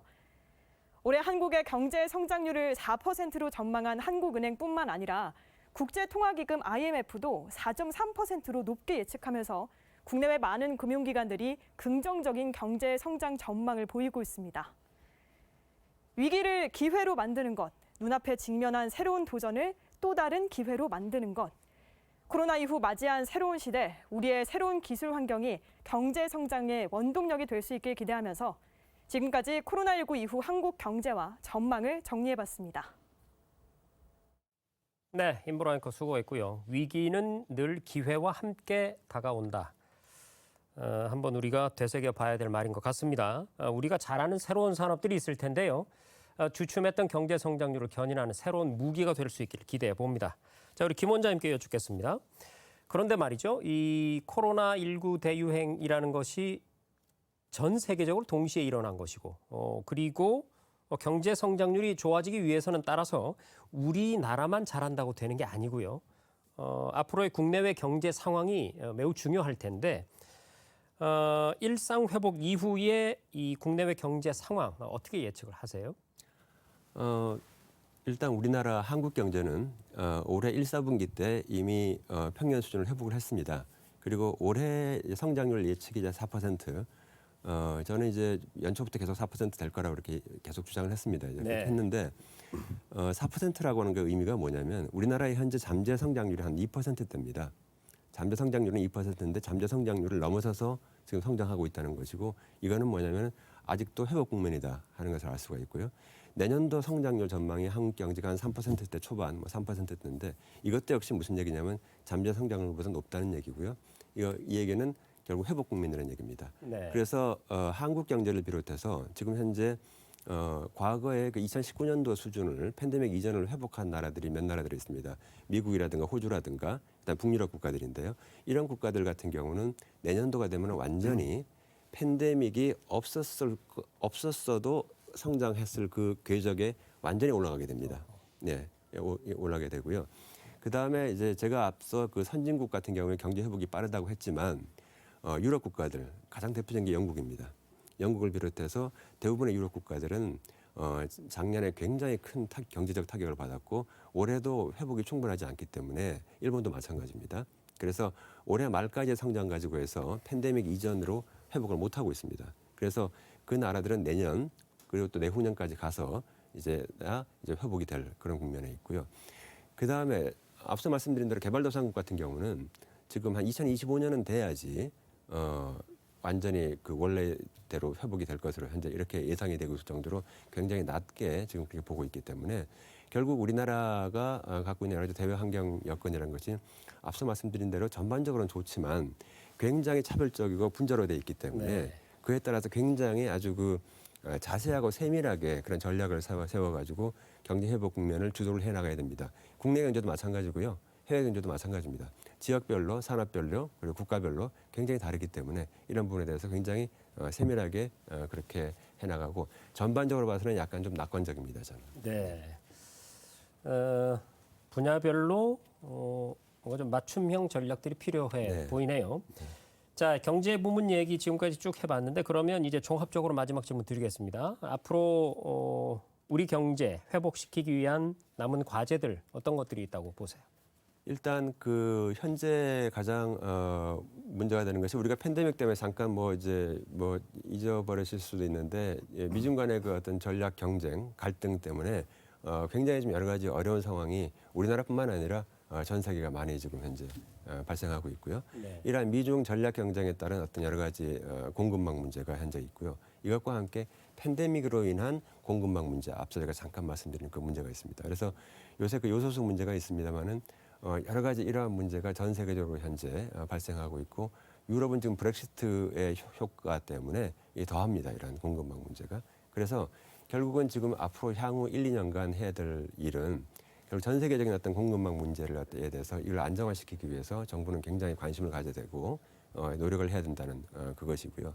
그 다음에 이제 앞서 여러분들이 많이 말씀을 하셨습니다만은 결국은 취약계층이라든가 아니면 이번에 팬데믹으로 인해서 특별히 그 피해를 받은 계층이나 집단이나 지역에 대해서 지원을 하는 것이 필요한데 지금까지 우리가 좀 별로 생각을 안 하고 있는 분야가 뭐냐면은 이제 개인이라든가 어떤 직업이라든가 이런 부분에 대해서는 하고 있는데 이걸 지역별로 좀 보지는 않았어요. 그러니까 지역별로 봐서 팬데믹에 가장 큰 영향을 받은 그런 지역에 대해서 지역 단위로 어떤 지원하는 그런 패키지 프로그램이 있으면은 좋을 것 같다 그런 생각이 들고요. 그것은 왜냐하면 다른 나라 같은 경우도 유럽 같은 경우도 그런 걸 많이 하고 있거든요. 왜냐하면 그렇게 함으로 해가지고 이 기업이나 개인이나 어떤 뭐 이런 계층이나 이런 걸로 잡아내지 못했던 부분을 이 지역 단위로 지원하면은 잡아낼 수가 있습니다. 그런 부분을 커버할 수가 있기 때문에 바로 이런 부분에서 중층적으로 촘촘하게 그런 지원 정책을 하는 것이 필요하다 이렇게 말씀을 드리고 싶고 그 다음에 마지막으로는 이제 이 팬데믹으로 인해서 디지털이 얼마나 중요한지 이제 알게 됐습니다. 그래서 디지털 대전환이 일어나고 있습니다. 디지털 트랜스포메이션이라고 그러고 있고요. 그 다음에 이제 이 기후 변화 이 문제가 심상치 않기 때문에 결국 그린 트랜스포메이션 녹색 혁명이 지금 일어나고 있습니다. 과거의 녹색 혁명은 곡물을 많이 생산하는 게 녹색 혁명이었습니다만 지금의 녹색 혁명은 결국 이산화탄소를 많이 내지 않기 위한 그런 혁명이죠. 그래서 바로 이러한 녹색 혁명에 있어서 녹색 전환을 우리가 선도적으로 하는 것이 굉장히 필요한데 그 이유는 뭐냐면은 녹색 산업을 육성하는 것도 그것도 기술의 문제입니다. 기술의 문제이기 때문에 결국은 녹색 기술을 빨리 발전시키기 위해서는 국내적으로 그러한 기술이 발전할 수 있는 그런 유인 구조가 돼야 되고요. 그 유인 구조는 정부가 만들어주는 것이 정부의 역할 중에 하나입니다. 따라서 이러한 식으로 해서 내가 민간 기업들이 내가 녹색 기술을 많이 개발하면 개발할수록 그것이 나한테 유리하고 굉장히 좋구나 라고 하는 것을 확실하게 인식할 수 있도록 이 엄청난 대전환의 시기에 대전환을 촉진할 수 있도록 정부가 역할을 해야 된다. 이렇게 보고 있습니다. 네. 네. 사실 디지털로의 전환 그리고 그린으로의 전환 어차피 우리가 해야 할 일이었지만 코로나19 팬데믹으로 인해서 굉장히 빠르게 앞당겨지고 있고 어쨌든 그래서 우리가 한국판 뉴딜도 하고 있는 거 아니겠습니까? 자, 경제부문 지금까지 살펴봤고요. KTV 특별 생방송 단계적 일상 회복을 위한 회복 포용 도약 함께하고 계십니다. 지금까지는 방역과 민생 경제 분야 얘기를 나눠봤는데요. 이제 마지막으로 사회 문화 분야를 한번 짚어보려고 합니다. 먼저 코로나19 이후에 과연 어떤 변화들이 있었는지 영상으로 한번 만나보시죠.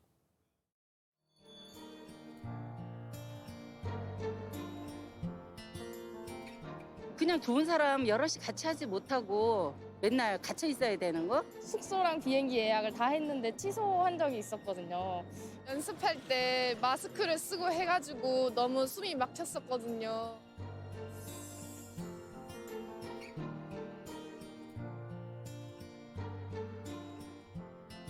아주 많은 변화가 있었습니다.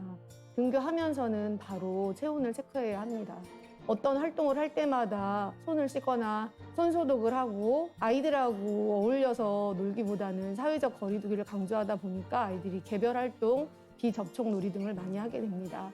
아이들이 친구들하고 친교 활동을 많이 자유롭게 하고 자유롭게 다양한 활동을 했었는데 이 코로나 이후에는 아이들이 그런 활동을 못하는 것이 굉장히 안타깝습니다.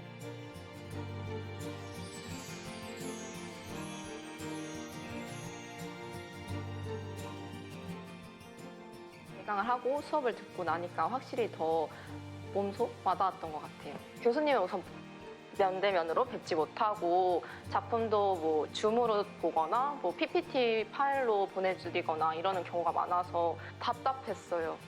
혼자 작업하는 것도 물론 좋지만 같이 얘기하면서 나오는 경우가 되게 많거든요.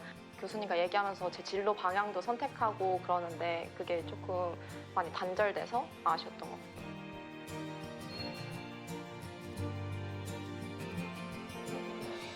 이걸 언제 과연 관객들을 만날 수 있을까? 이게 끝나는 날을 예측할 수가 없으니까 계속 그 불안함, 그냥 어두운 터널을 계속 그 안에서 헤맸던 것 같아요.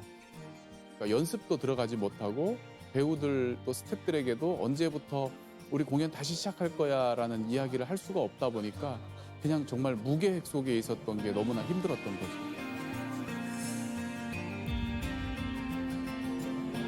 아이들이 신나게 배우고 선생님들이 행복하게 가르치는 학교 생활이 되었으면 좋겠습니다.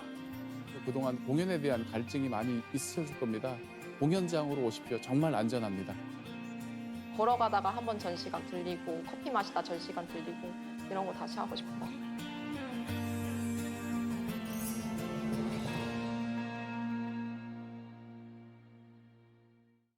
네, 영상 함께 보셨는데요. 학교도 그렇고 문화계도 그렇고 정말 안타깝습니다. 이 코로나 시대에 드러났던 교육 공백, 교육 결손 문제라든지 또 문화 공백 앞으로도 큰 화두가 될 것 같은데요. 자, 서울에 계신 최 교수님, 뭐 직접 교육에 계시기도 하고 앞으로의 과제 어떻게 보세요? 예, 말씀하신 것처럼 이제 교육 현장이 교육 격차가 심해지는 문제점이 발생하고 있습니다. 뭐 대학은 그래도 어느 정도 수준이 맞춰지고 있지만 특히 이제 초등학교나 아니면 유아들 그리고 중고등학교 학생들 같은 경우에는 비대면 교육이 활성화되면서 사실은 여러 가지 가정적 상황이나 여건 때문에 제대로 된 기술적 도움을 받지 못해서 인터넷 연결이 잘 안 된다거나 아니면 공부를 할 수 있는 기기가 없다거나 뭐 예를 들면 노트북이라든지 다른 어떤 기술적 부분에 지원이 제대로 안 돼서 이런 부분 때문에 기술적 격차가 심해지고요.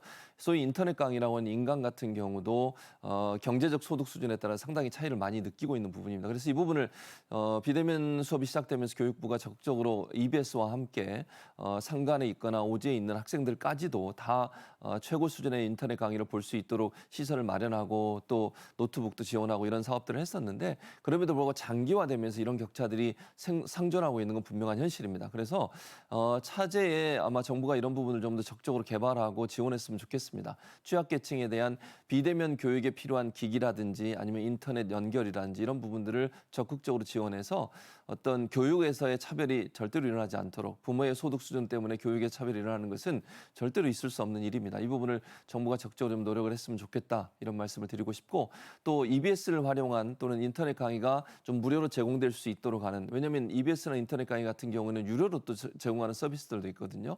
취약계층이나 이런 어려움에 있는 분들 같은 경우는 무료로 제공이 될 수 있도록 하는 시스템 만드는 게 반드시 필요하다는 생각이 들고 이제 전면적으로 다 등교 수업을 합니다. 대학도 다음 학기부터는 전면 등교 수업을 하는 걸로 지금 계획이 돼 있는 상황인데요. 물론 코로나 상황이 어떻게 되느냐에 대한 영향을 받을 수밖에 없겠지만 좀 더 예전의 모습으로 돌아갈 수 있는 부분에 대한 기대를 하고 싶고요.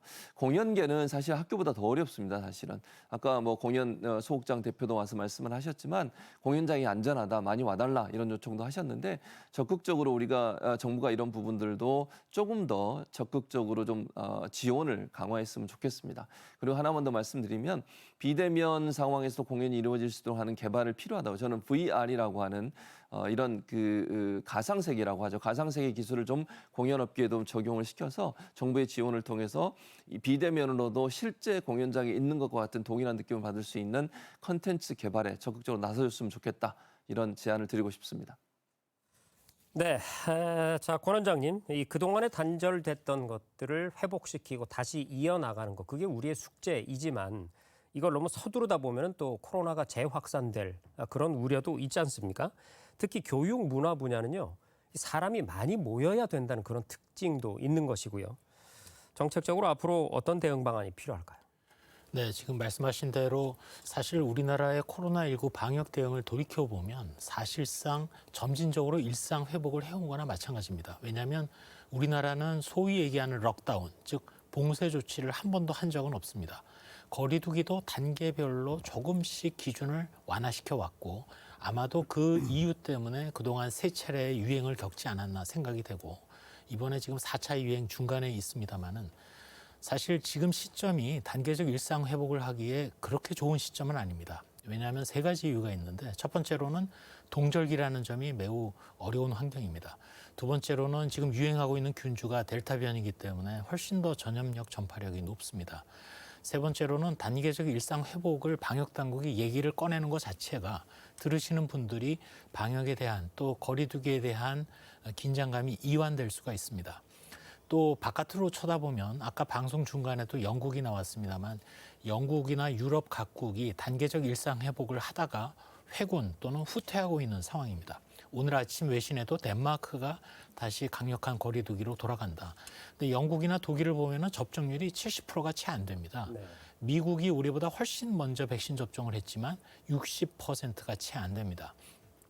따라서 점진적인 일상 회복을 하되 지금 이루어지고 있는 안전하고도 효과적인 예방접종을 접종 대상자들께서 빠짐없이 접종 받으시고 추가 접종 받는 경우에도 반드시 받으시는 게 중요합니다. 또 위중증 환자를 최소로 하기 위해서 각종 치료제, 비록 내년 2월에 목표로 하고 있습니다만 경구용 치료제도 도입을 해서 치료에 있어서는 최선을 다할 생각이고요. 또 가장 중요한 것은 거리두기, 개인적 거리두기를 계속 철저하게 지키는 것이 매우 중요하겠습니다. 자, 우리보다 앞서서 단계적 일상 회복을 시행한 국가가 또 있죠. 바로 싱가포르인데요. 지난 7월부터 코로나19와 점진적으로 일상을 공유하는 정책을 시작한 싱가포르. 현재 상황은 어떤지, 또 우리가 참고할 만한 정책 사례는 어떤 것들이 있을지 최훈주 싱가포르 대한민국 대사를 화상으로 연결해 보겠습니다. 최 대사님 안녕하세요.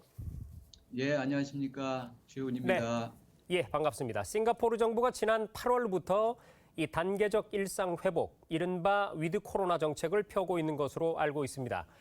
어떻게 해나가고 있는지 또 우리가 어떤 부분을 참고하면 좋을지 말씀을 좀 해주시죠. 싱가포르의 위드 코로나 전환은 크게 세 가지 정도로 압축해서 말씀을 드릴 수가 있는데요. 백신 접종률이 85%를 넘어선 상황이지만 고령층에 대한 백신 접종을 계속 독려하고 있고요. 백신 접종이 완료됐으나 6개월이 지난 30세 이상 거주자에 대해서 부스터 샷을 접종토록 하고 있습니다.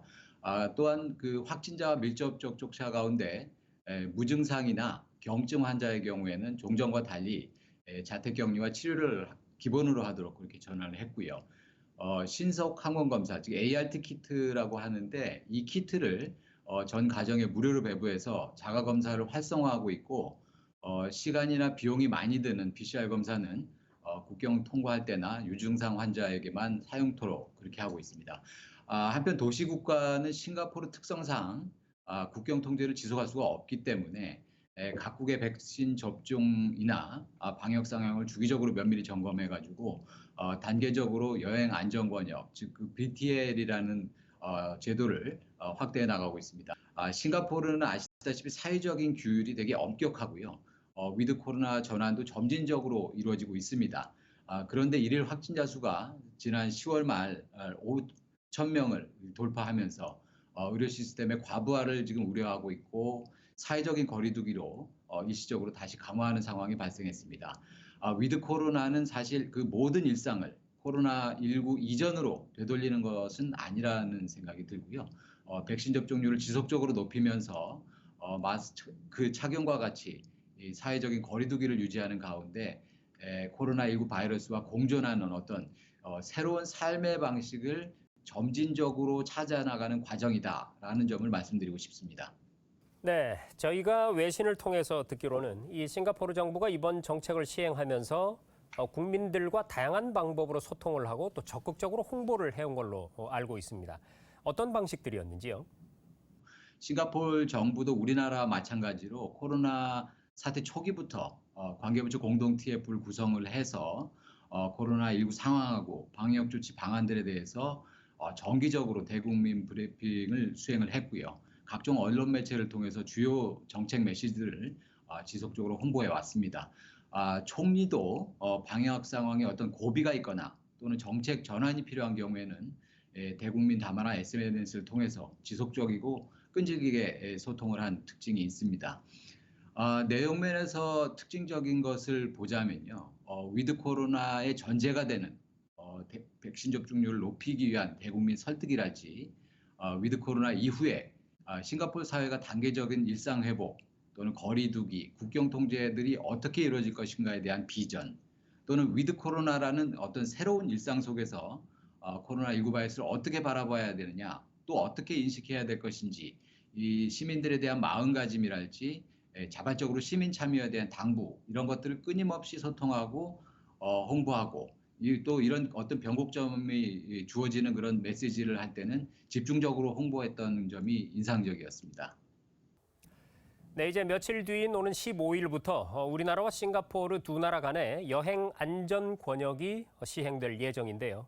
그 내용은 무엇이고 또 이게 어떤 의미를 부여해 볼 수 있을까요?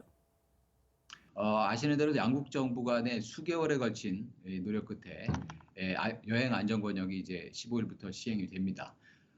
백신 접종을 완료를 하고 PCR 검사 결과 음성을 받은 경우에는 관광이든 비즈니스든 양쪽에 직항편을 이용해서 오갈 때 격리가 면제됩니다. 따라서 더 수월하게 여행 목적을 이룰 수 있을 것으로 지금 기대를 하고 있고요. VTL이 단계적으로 재개되면서 현지 유력 언론인 스트레이트 타임스는 싱가포르인들한테 VTL 국가 중에서 가장 방문하고 싶은 나라가 어디냐 이 선택해달라는 설문을 한 바가 있습니다. 한국이 유럽의 관광대국들을 모두 물리치고 1위를 차지한 바 있습니다. 그만큼 해외여행을 즐기는 싱가포르인들에게도 한류의 본고장인 한국과의 VTL을 반기고 있는 것입니다. 다만 당부드리고 싶은 거는 양국 모두 코로나19 위험이 상존하고 있기 때문에 단계적이고 조심스러운 여행을 준비해야 된다라는 말씀을 드리고 싶고요. 대사관에서는 싱가포르 정부의 방역 조치에 대해서 상세한 정보를 공지를 해드리고 있습니다만은 싱가포르를 방문하고자 하시는 국민 여러분들께서는 싱가포르 정부의 방역 조치를 숙지를 하시고 철저히 준수하셔가지고 안전하고 즐거운 여행이 되실 수 있기를 당부드립니다. 네, 대사님의 오늘 말씀이 싱가포르에 이어서 단계적 일상 회복에 들어간 우리에게 많은 도움이 될 것 같습니다. 지금까지 최훈주 싱가포르 대한민국 대사와 화상으로 얘기 나눴습니다. 대사님 오늘 말씀 고맙습니다. 예, 감사합니다.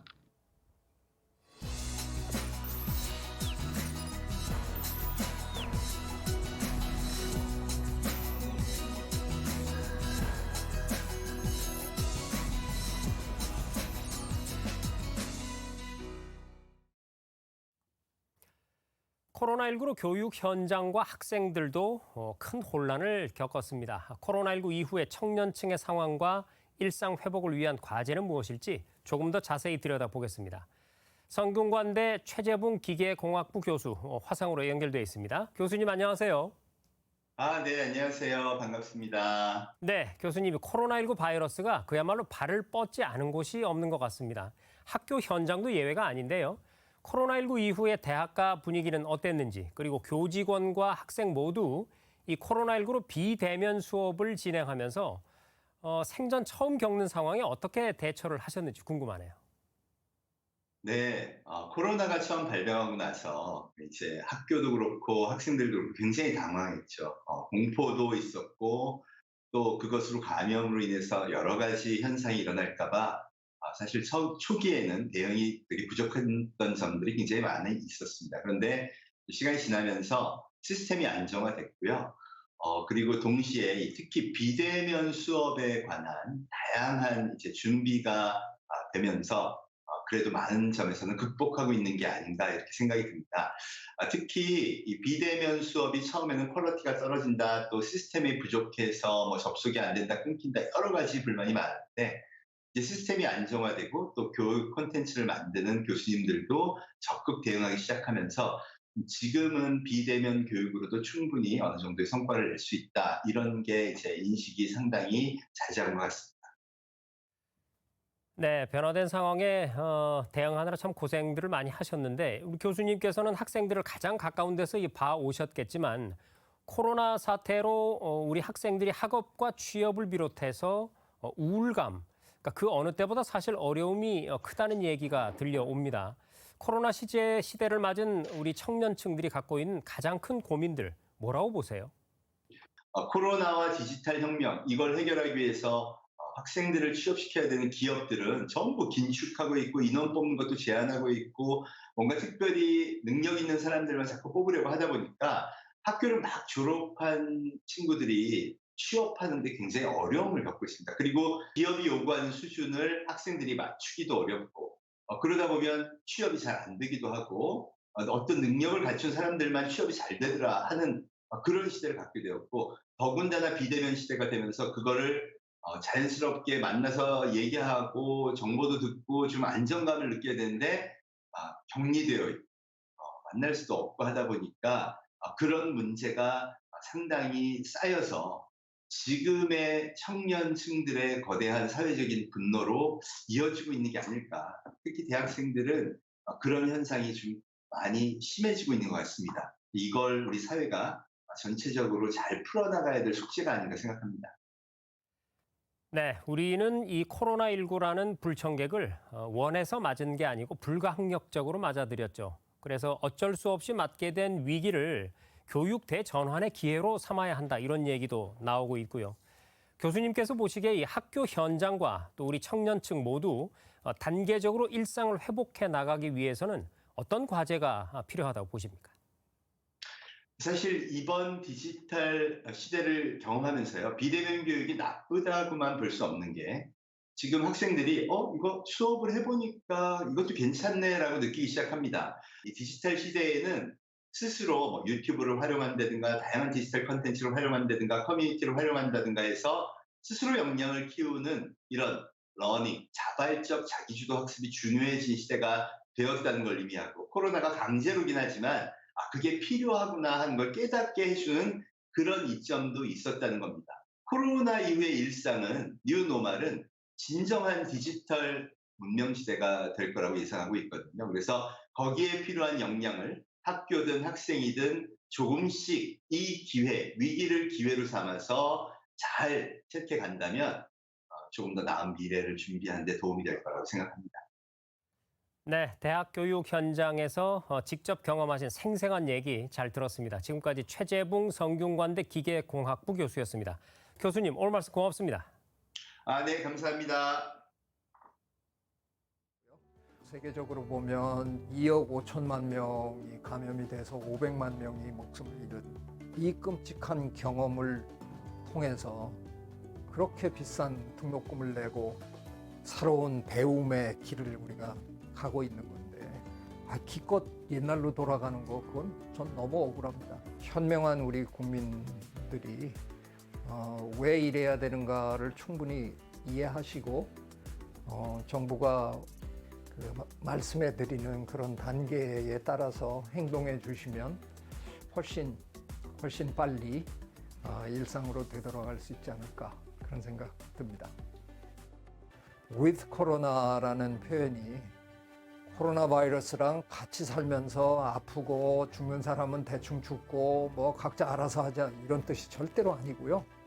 코로나 바이러스는 어쩔 수 없이 우리와 어떤 형태로든 공존할 수밖에 없는데 그 코로나 바이러스가 우리를 지나치게 힘들게 하지 않는 수준으로 우리가 어떻게든 조절하면서 살아가야 된다 그런 뜻일 뿐입니다. 우리가 그동안 많이 쓰던 아프리카 속담이 있잖아요. 빨리 가려면 혼자 가지만 멀리 가려면 함께 가야 된다. 이 속담이 무슨 뜻이었는지 우리가 코로나19 겪으면서 아주 뼈저리게 느꼈잖아요. 저만 백신 맞고 혼자 마스크 벗고 막 돌아다닐 수 있는 게 아니잖아요. 다 같이 맞아야 다 같이 마스크를 벗는 겁니다. 내가 어떻게 하느냐에 따라서 우리 모두가 얼마나 빨리 정상으로 돌아갈 수 있느냐가 결정이 되는 거거든요. 지금까지 인내해 오셨으니까 조금만 더 협조하시면 아마 제 생각에는 대한민국이 전 세계에서 거의 제일 먼저 아주 정상적인 삶으로 돌아가는 그런 나라가 되지 않을까 기대해 봅니다. 우리 충분히 할 수 있고요.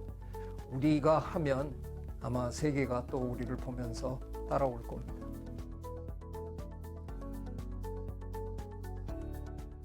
네, 코로나19 일상회복지원위원장인 우리 최재천 교수의 얘기까지 들어봤는데요. 말씀대로 여러 가지 정책적인 지원의 본질은 결국 우리 공동체성을 회복하는 게 아닌가 이런 생각을 해봅니다. 지금까지 단계적 일상회복과 관련해서 지혜를 모아주신 우리 세 분 출연자들께 이제 마지막 질문을 드려야겠습니다. 회복, 포용, 도약을 향한 길에서 이것만은 꼭 염두에 뒀으면 좋겠다라는 점 마무리 말씀으로 간략하게 좀 부탁드릴게요. 먼저 우리 권 원장님부터. 네, 의과학 연구와 관련해서 한 말씀 드리겠습니다. 코로나19를 극복하더라도 우리는 치료제와 백신을 새롭게 개발해야 되고 더군다나 mRNA 백신은 의과학 연구의 새로운 플랫폼이라 빅데이터와 함께 암이나 난치성 질환에도 큰 역할을 하게 됩니다. 그 분야를 잊지 말고 지원하고 노력하도록 하겠습니다. 네, 잘 알겠습니다. 우리 김 원장님. 팬데믹이 덮치고 나서 우리가 발견한 것은 우리나라가 얼마나 잘 대처했는가 하는 것입니다. 굉장히 지금까지 잘 대처해 주셨고요. 그렇지만 또 많은 분들이 또 지쳤습니다. 힘듭니다.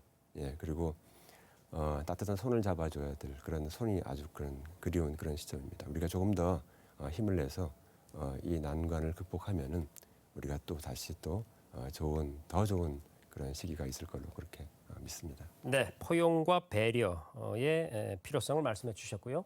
자, 서울 스튜디오에 계신 우리 최 교수님도 마무리 말씀 부탁드립니다. 예, 두 분의 말씀에 전적으로 공감을 하고요.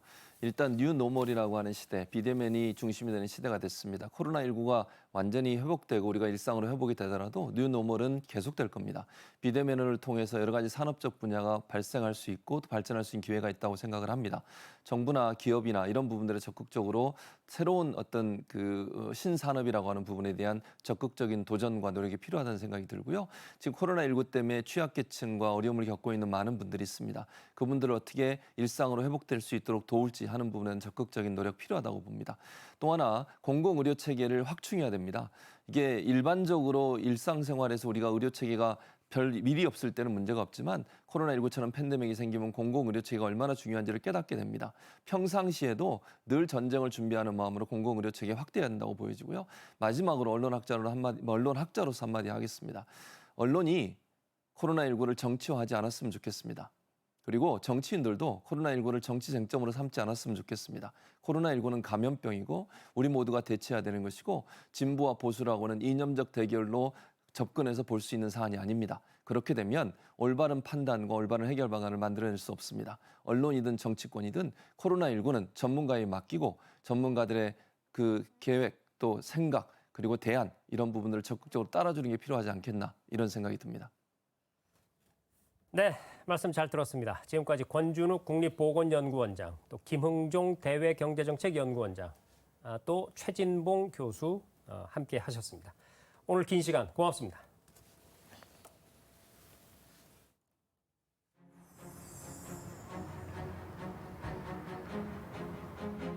마스크를 벗고 무용을 할 수 있다는 게 제일 기대되고요. 아이들이 신나게 배우고 다양한 방역들을 같이 함께 하면서 다시 또 활기를 찾아서 차근차근 잘 버텨나가면 좋을 것 같습니다.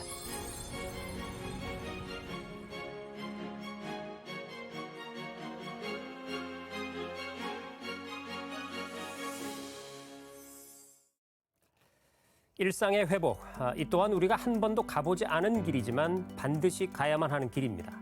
안정적인 방역과 높은 백신 접종률을 바탕으로 단계적 일상 회복을 향한 발걸음이 이제 시작됐습니다. 코로나를 지금 당장 완전히 퇴치할 수는 없지만 모두의 지혜와 실천을 모은다면 위험과 피해를 최소화하면서 안전하게 공존하는 방법을 찾을 수 있을 걸로 믿습니다. KTV 특별 생방송 여기서 마칩니다. 시청해주신 여러분 고맙습니다.